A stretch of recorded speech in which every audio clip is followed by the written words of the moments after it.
yasho Mzansi. So Xolani manje kwi-location yakhe yesibini kwalapha eRandfontein. So i-raid yakhe yesibini le eyoqala kwi-video le before le. So make sure uqale ubukele la video then uze kulena. So ke ngoku nalapha baseseRandfontein. So yena ke namaharinabe lakhe bahambile baya ke ngoku kule ndoda. Nayo le ndoda ke indoda yaseNigeria ifunyenwe kwindawo apho khona ihlala khona nentombazana yayo. Le ntombazana ke ingumXhosa.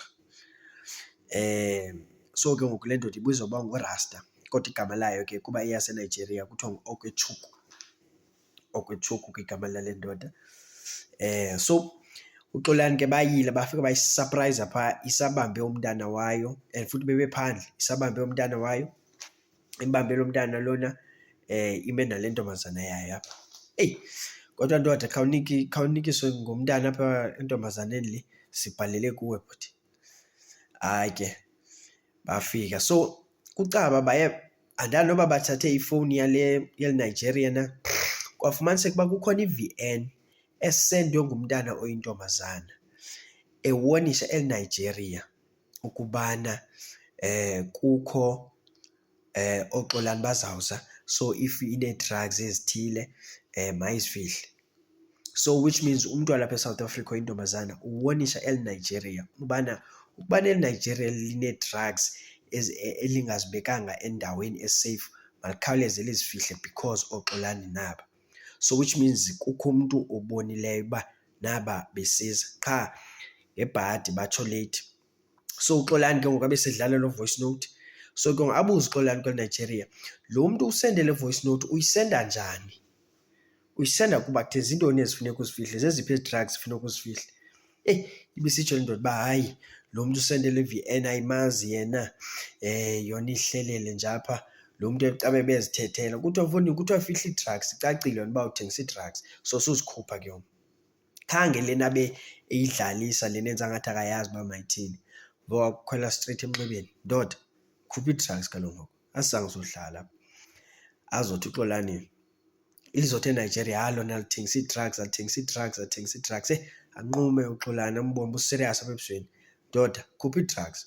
Le ndoda imile ngestori uba hayi yona ithengisa ii-drugs yona. Okay, it's fine.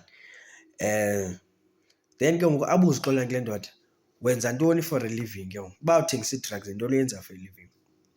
Ithethe isitori esingavakaliyo sobana yona iyagemblisha, idlala i-gambling oo-Betway, iwina every day.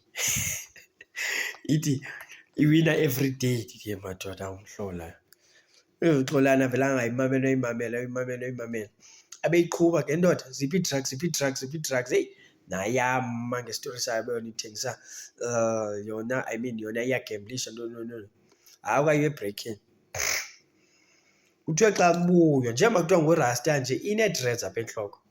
Kuthiwe xa kubuya ebreaking ezi dreads ziyangathi ngumntu lo ebelele ezingubeni akahlambi iinwele ezi. Yabe futhi ibuye iqhwale ningazi noba bekusenzeka ntoni namadoda. Kuthiwe xa kubuya babuya sebekwenye ilocation. Heyi, lokho seyivula ngokwazo izitshixo, seyikhokhela estraight, seyingathi ayide ifike kwezi drugs. Kwahanjwa kongenwa ke ngapha kule room. Caba yiroom futhi enebhedi le. Apha phantsi kwebhedi kukhona umngxunya phantsi kwebhedi. Yarholosha le ndoda. Yarholosha. Caba ziphuma ezi drugs. And futhi ifuna irholoshile kuba ayisathembi kwala mapolisa lapha emva ngathi ungangena igqusa. Xa sowubethiwe kaloku uba uyoyika ngoku noba sowungxoliswa uba phakuphaku.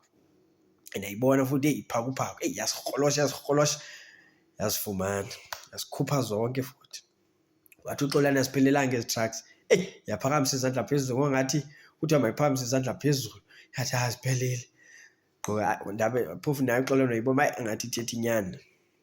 Lena ke khange biyisokolisana kakhulu. After ikhuphe nje ii-drugs, uye wathi okay. So why ithengisa ii-drugs? Waqala wabuza nje lo mbuzo because umbuzo ngokathanda ukubuza lo uba why ithengisa ii-drugs. Yabisitsho uba iyaphanda yona. Nento ithetha ayivakali man.